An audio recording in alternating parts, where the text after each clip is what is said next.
Hello and welcome to the weekly oracle reading for the week beginning 4th of August onwards. I'm absolutely sorry about the fact that I disappeared all of a sudden. I have to share this with you that I have been undergoing a lot of changes in my own life lately, and quite challenging ones too. And one of the things that I was facing was in terms of my health. I was feeling absolutely burned out a few weeks ago, so I made a conscious decision to try and get myself admitted to a naturopathic center, which is nothing but a holistic wellness clinic where they put you on raw vegan diets and absolutely non-tech savvy environment, and I absolutely loved it.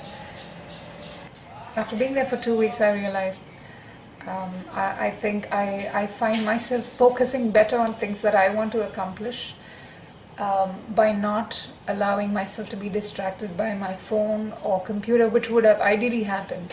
And I think I got a lot of my work done.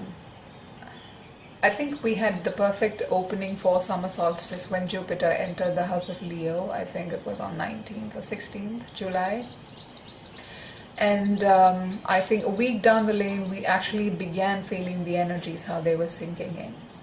And the new moon that we had in Leo, I think it's making interesting changes to us as a collective. This is further supported by a planet stellium that will be activated after 13th of August. I sense this coming week as something to do with purifying or cleansing at the heart level.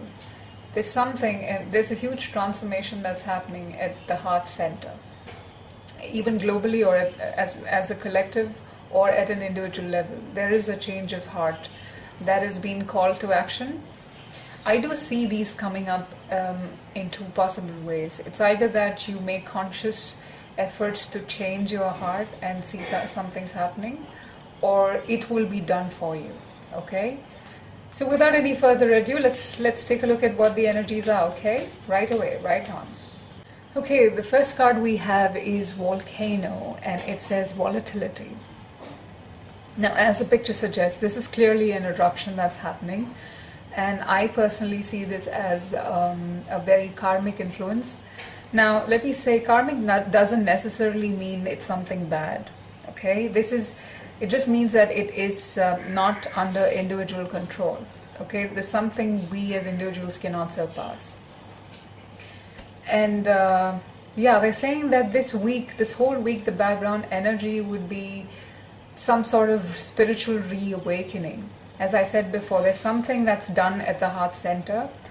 I want you guys to embrace it, because in doing so, that is literally the key for you to open the door to the next phase of your life, which is definitely a positive influence. We're coming from a much stronger place. So we have it in us to make or break this, okay? If there's something happening this week that kind of disturbs you in your immediate environment, this card actually signifies how grounded is your faith. This is the test of your faith. Yeah, they want you to see it as the gift from the God. They want you to see this as a wonderful opportunity in the offing for you. So the prize for you is to overcome, to face this adversity without being disturbed by it, okay? And I sense this playing out in terms of someone around. I don't know who that personality is, but there's someone around you who kind of think that they think the best things for you, and they know what is best for you and what you must do in life. I think you believe this person knowingly or unknowingly, and you have actually taken yourself off the bet in your life. You miss the bus quite often because of this person, okay? So don't allow it to happen anymore. I think you will be brought definitely to a situation where you're going face to face with this person and making a decision for your better or for worse. And I have more reasons to believe that it's going to be for your better, because karmically this week is all about spiritual awakening at a heart level. Okay, we're moving on, and the next card is okay, need I say more? This is exactly what I just told you. This is lotus flower. It says unfoldment, and you can see the beautiful lotus flower opening up to sun's rays, okay? To people who kind of enforce spiritual growth upon you, let me remind you that this is also a way of stalling your growth. The idea is to allow things or allow the spiritual growth to happen to you. Yeah, don't force anything upon yourself this week. If you don't feel like it, don't force it. Okay? At the same time, if there are things happening to you which isn't out of your control, allow them to come through and let them go. Okay? Don't make pets out of your emotions. They are emotions. They are meant to be felt and let go of. The idea is not being too inquisitive or too disturbed by the good and the bad things in life. Just focus on growth. And when I say focus on growth, it means allowing the time and space and the patience for the process to naturally, organically evolve. Another thing of this week is the fact that you have a lot of supporting spiritual forces that's aiding you in this unfoldment.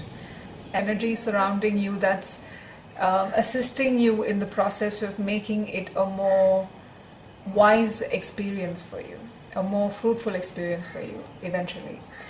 Yeah, I think what that translates into is the fact that you have your willpower at a very strong high. Again, this is a very delicate thing. This is very different from applying the force. Okay? Your willpower is not necessarily forceful, it's just a matter of decision. So once your decision is made, your willpower is at your beck and call. Okay? And I think this is a strong quality of the Mars and Saturn transiting the astrological 8th house of Scorpio. And this is about, you have this power of looking at things fundamentally at a very strategic level. You have the power to call shots on this experience, whatever this volcano and volatile experience is for you this week. And the testimony to how far you can go is decided by how far you will apply your willpower. Okay? So you kind of have to demonstrate that. So really, it's all up to you what you want to make out of it. Okay? You have the free will at your disposal. Okay, next card is Winter Solstice, and it says Reflection. We've had this card before, I think. Watch out for your tendency to do too many things at the same time. Try and narrow down your choices and work on a couple of comfortable things. Some of us are actually really overdoing things. It's either that our focus is too digressed, or we're crushing under the weight of our own responsibilities based on whatever we decided. We are so blind to all that horsepower that we are applying because we are not reflecting, obviously. And we're kind of will be driven to a space, if we continue to do so, of course, we will be driven to a space where you will be on the verge of giving out.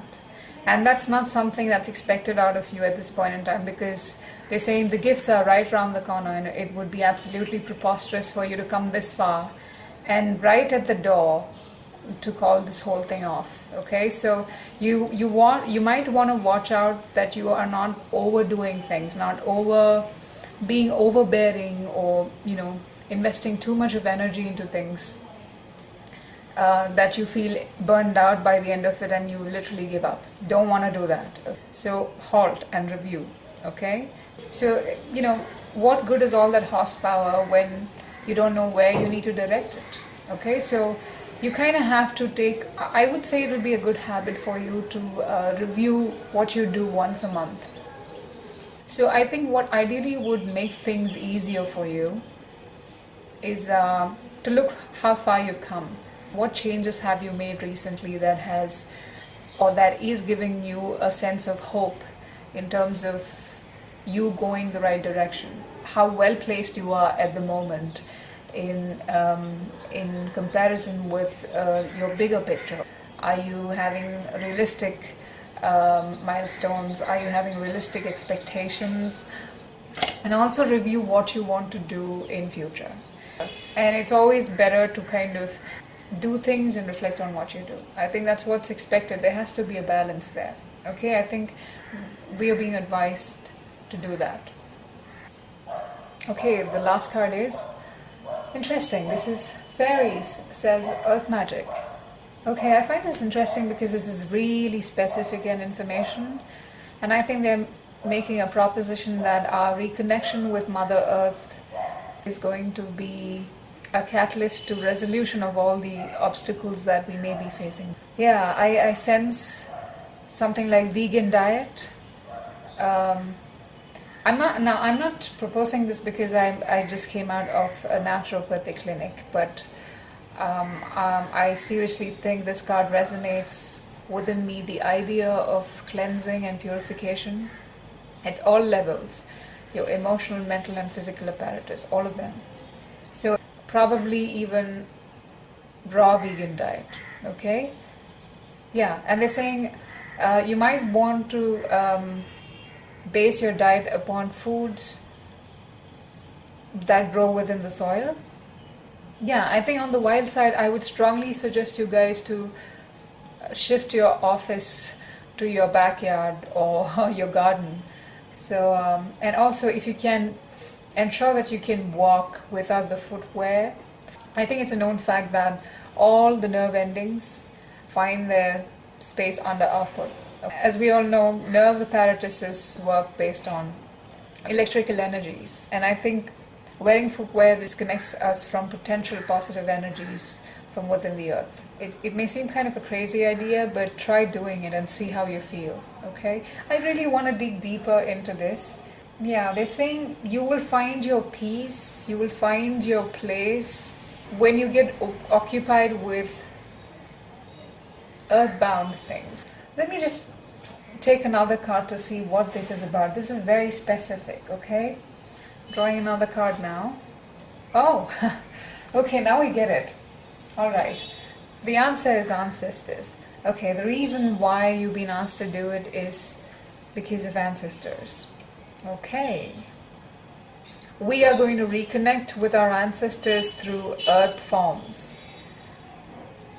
In indigenous cultures, I'm not sure if you are aware, they consider nature and life forms of nature to be a part of our ancestors.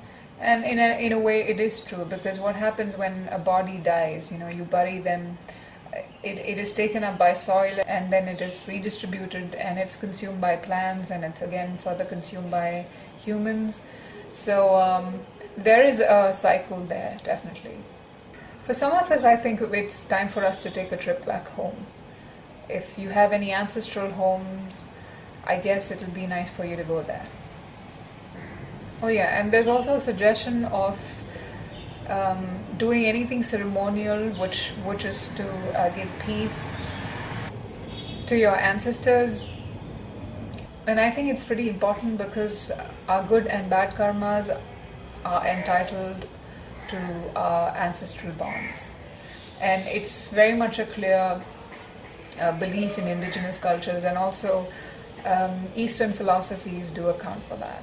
You have to understand we are evolving human beings, and as it's known scientifically, we do inherit 23 pairs of genes. So it's also inevitable that if there ever was a spiritual essence, that's also transferred to the progeny.